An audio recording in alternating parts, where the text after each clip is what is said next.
అశ్వ సంవత్సరంలో కైలాస యాత్ర Shri Gayatri tours and travels 8977349696. ఇంత పోరాటం చేస్తున్నారు, ఎక్కడ సమస్య వచ్చినా నేనున్నానంటూ ముందు నిలబడుతున్నారు. మీ జెండా కనిపిస్తుంది అన్నమాట, మీ లక్ష్యం కనిపిస్తుంది. బట్ ఏమి సాధించాలనుకుంటున్నారు? నాకు అర్థం, మీరు ఏం చేయాలనుకుంటున్నారు? సమాజానికి ఏం చేయాలనుకుంటున్నారు? ప్రజలకు ఏం చేయాలనుకుంటున్నారు అసలు మీరు? ఒకటి, వీళ్ళ అరాచకాలు పోవాలి, వీళ్ళ దోపిడీ పోవాలి, రాష్ట్రంలో ప్రత్యామ్నాయ రాజకీయం, ప్రత్యామ్నాయ అధికారం కావాలి, రాష్ట్రానికి రాష్ట్ర ప్రజలకు మంచి జరిగే ప్రభుత్వం రావాలి. అప్పటి వరకు ఖచ్చితంగా ఈ పోరాటం కొనసాగుతుందన్న.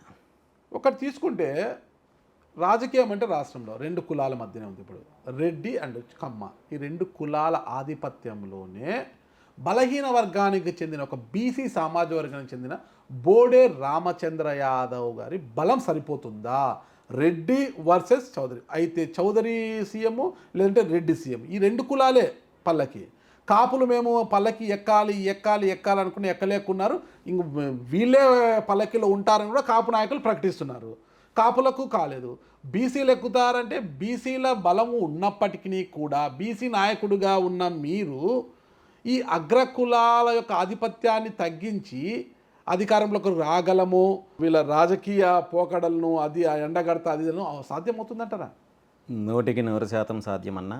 మీరు అన్నట్టు ఇక్కడ రెండు కులాలు అని చెప్పడం కంటే కూడా రెండు కుటుంబాలు వాళ్ళ కోటరి, వీళ్ళ దోపిడీ కొనసాగుతోంది. ఇటు వైఎస్ఆర్ కాంగ్రెస్ పార్టీ తీసుకుంటే జగన్మోహన్ రెడ్డి వాళ్ళ ఫ్యామిలీ వాళ్ళ కోటరీ, అదేవిధంగా చంద్రబాబు నాయుడు గారు తీసుకుంటే చంద్రబాబు నాయుడు గారు వాళ్ళ ఫ్యామిలీ వాళ్ళ కోటరీ. వీళ్ళ దోపిడీ, వీళ్ళ అరాచకము, వీళ్ళ అధికారము కొనసాగుతోంది తప్ప ఇక్కడ రాష్ట్రంలో ఇంకా వేరే ఏ ఒక్క అంశము లేదు. మీరు అన్నట్టు గతంలో అయితే ఆల్టర్నేటివ్ లేకపోవడం వల్ల కావచ్చు, నాయకత్వం లేకపోవడం వల్ల కావచ్చు, ఆ పార్టీ కాకుంటే ఈ పార్టీ, ఈ పార్టీ కాకుంటే ఆ పార్టీ అని 5 సంవత్సరాలు అటు 5 సంవత్సరాలు ఇటు వెళ్ళే పరిస్థితి వచ్చింది తప్ప రాష్ట్ర ప్రజల్లో అన్ని వర్గాలలో చాలా స్పష్టమైన ఆలోచన ఉంది, చాలా స్పష్టమైన అవగాహన ఉంది. ఈ ఇద్దరు కూడా దోపిడీదారులే, ఈ ఇద్దరి వల్ల రాష్ట్రానికి ఏమీ జరగదు అనేది చాలా స్పష్టంగా ఉంది. ఒక ప్రత్యామ్నాయ రాజకీయ పార్టీ, ప్రత్యామ్నాయ నాయకత్వం వచ్చినప్పుడు బీసీలు, దళితులు, కాపులు అన్ని వర్గాలు ఏకమవ్వడానికి సిద్ధంగా ఉన్నారు. ఆ దిశగానే బీసీవై పార్టీ ప్రయత్నం చేస్తూ ఉంది. ఖచ్చితంగా ఈ రాష్ట్రంలో ఈ రెండు కుటుంబాలకు సంబంధించిన దోపిడీ వర్గాలు మినహా మిగిలిన అన్ని వర్గాలని ఏకం చేయడానికి పూర్తి స్థాయిలో బీసీవై పార్టీ ప్రయత్నం చేస్తుంది. ఆ దిశగా సక్సెస్ అవుతామనే 100% ప్రయత్నమే. పార్టీ స్థాపించి 2.5 సంవత్సరం అయింది. ఈ 2.5 సంవత్సరంలో ఈ రెండు పార్టీలకు ప్రత్యామ్నాయంగా ఒక పార్టీ ప్రజల తరపున పోరాటం చేయడానికి ముందుకొచ్చింది అనే అంశాన్ని అన్ని వర్గాల ప్రజలకు చేరవేయడంలో సక్సెస్ అయ్యాము. భవిష్యత్తులో పార్టీని బలోపేతం చేస్తాము, పార్టీని ఎన్నికల దిశగా నడిపిస్తాము, పార్టీని ఎన్నికల్లో గెలిచేంత వరకు పోరాటం కొనసాగుతుంది. సమాజంలో ఎలా ఉందంటే అన్న, ప్రజలకు సమస్య వచ్చినప్పుడు, కష్టం వచ్చినప్పుడు ఎవరిని పిలిచారు?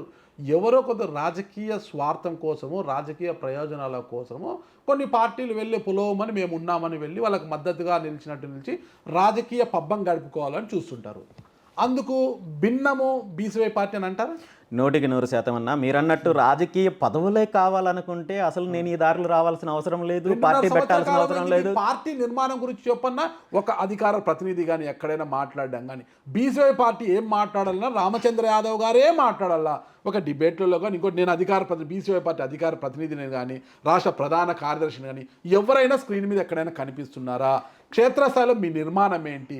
పార్టీ అంటే బోడే రామచంద్ర యాదవ్, బోడే రామచంద్ర యాదవ్ అంటే బీసీవై పార్టీ. ఇది తప్పితే మీ పార్టీ నిర్మాణం లేదు, ఏమి అలాంటిది ఏం లేదన్నా. గత నెలల కాలం నుండి పార్టీకి సంబంధించిన కమిటీల నిర్మాణం ప్రక్రియ మొదలైంది. ఇది నిరంతర ప్రక్రియ. 2 తెలుగు రాష్ట్రాల్లో కూడా, ఆంధ్రప్రదేశ్, తెలంగాణ 2 రాష్ట్రాల్లో కూడా కమిటీల నిర్మాణం మొదలుపెట్టాము. పిఏసీ కమిటీ కావచ్చు, స్టేట్ ఎగ్జిక్యూటివ్ కమిటీ కావచ్చు, అదేవిధంగా డిస్టిక్ కన్వీనర్స్ కావచ్చు, నియోజకవర్గ కన్వీనర్లు కావచ్చు, యూత్ కమిటీలు కావచ్చు, ఉమెన్ కమిటీ కావచ్చు, సోషల్ మీడియా కమిటీ కావచ్చు, రైతు విభాగం కావచ్చు, స్టూడెంట్స్ విభాగం కావచ్చు, వీటికి సంబంధించిన అన్ని కమిటీలు నియామకాలు మొదలయ్యాయి. ఇది నిరంతర ప్రక్రియ.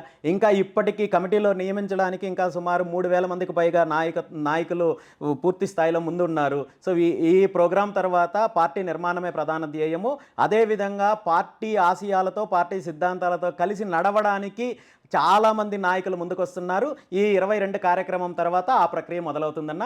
ఒక 2-3 నెలల కాలంలో పార్టీ పూర్తి స్థాయిలో గ్రౌండ్ లెవెల్ నుండి రాష్ట్ర స్థాయి వరకు మీరు చెప్పిన స్థానాలన్నీ కూడా ఆ బాధ్యతలన్నీ తీసుకోవడానికి నాయకులు సిద్ధంగా ఉన్నారు. గత 2 సంవత్సరాల నుండి ఒక పార్టీ ఒక పక్క పోరాటం చేసుకుంటూ, కేసులు ఎదుర్కొంటూ, అనేక రకాల ఇబ్బందులు ఎదుర్కొంటూ, కుట్రలు ఎదుర్కొంటూ, తప్పుడు ప్రచారాలు, విష ప్రచారాలు వీటన్నింటిని ఎదుర్కోవడానికి సమయం కావాల్సి వచ్చింది తప్ప పార్టీ నిర్మాణం విషయంలో కావచ్చు, పార్టీని బలోపేతం చేసే విషయంలో కావచ్చు, ఎక్కడ రాజీ పడే ప్రశ్నే లేదన్న. మీరు రాజీ పడొద్దండి, రాజీ పడాల్సిన అవసరం కూడా లేదు.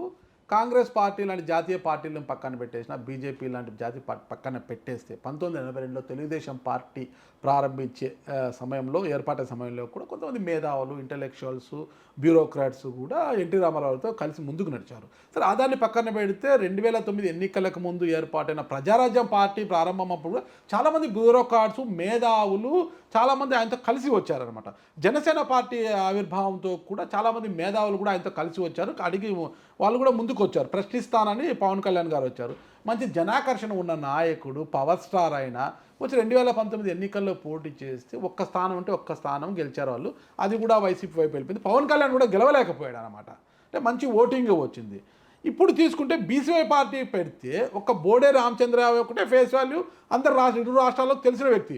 ఏ ఒక్క నాయకుడైనా మీ తర్వాత వీళ్ళు 10 మంది ప్రజలకు తెలుసు, వీళ్ళు పలానా వాళ్ళు అని తెలుసుకోగల నాయకుడు ఎవరున్నారు మీ పక్కన? ఒక్కరి పేరు చెప్పండి. అసలు ఒక బ్యూరోక్రాట్ కావచ్చు, ఒక ఇంటలెక్చువల్ కావచ్చు, ఒక రాజకీయంగా బాగా సీనియర్ అయిన రాజకీయ నాయకుడు, ఒక మంచి బ్యూరోక్రాట్కి ఎవరైనా మీ వైపు వచ్చారా చెప్పండి?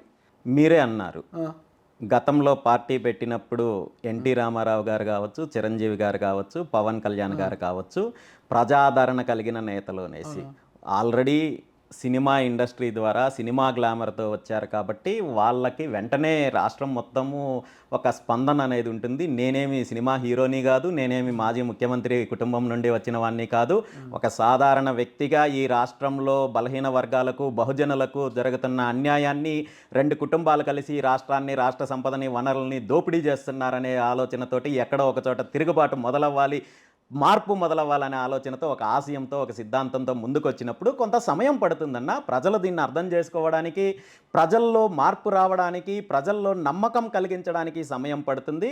ఖచ్చితంగా భవిష్యత్తులో మీరు చెప్పే మేధావి వర్గం కావచ్చు, అన్ని వర్గాల యొక్క నాయకత్వం కావచ్చు, ప్రజల్లో పలుకుబడి ఉన్న నాయకులు కావచ్చు, అందరూ బీసీవై పార్టీతో కలిసి పనిచేయడానికి ఇప్పటికే సిద్ధంగా ఉన్నారు. పార్టీ నిర్మాణంకి సంబంధించిన అంశం కావచ్చు, కమిటీల విషయంలో కావచ్చు, మీకే అర్థమవుతుందన్న. ప్రత్యామ్నాయంగా ఎదగాలంటే అంత ఆషామాషి కాదు, డబ్బు ఖర్చు పెట్టాలి బాగా.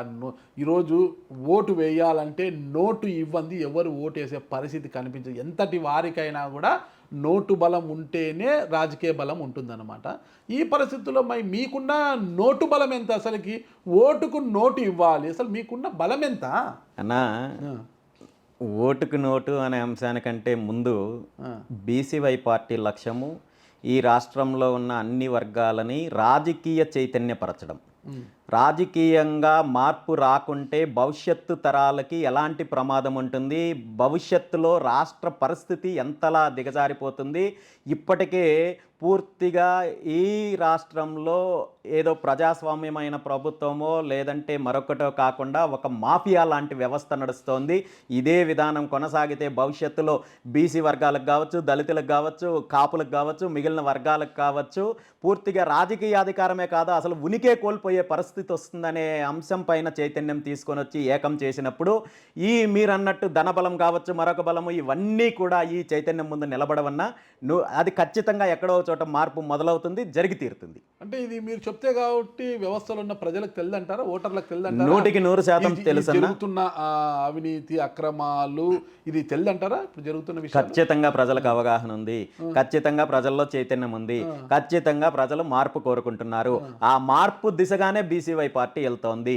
ఆ మార్పు ఏదైతే కోరుకుంటున్నారో అది బీసీవై పార్టీ ద్వారా సాధ్యమవుతుందనే నమ్మకాన్ని ప్రజల్లో కలిగించే అంశాన్ని ప్రజల్లోకి తీసుకెళ్తున్నాము. ప్రజల మద్దతు కూడగడుతున్నాము, అన్ని వర్గాలని ఏకం చేసే బాధ్యత తీసుకున్నాము. ఆ దిశగా పోరాటం కొనసాగుతున్నాం.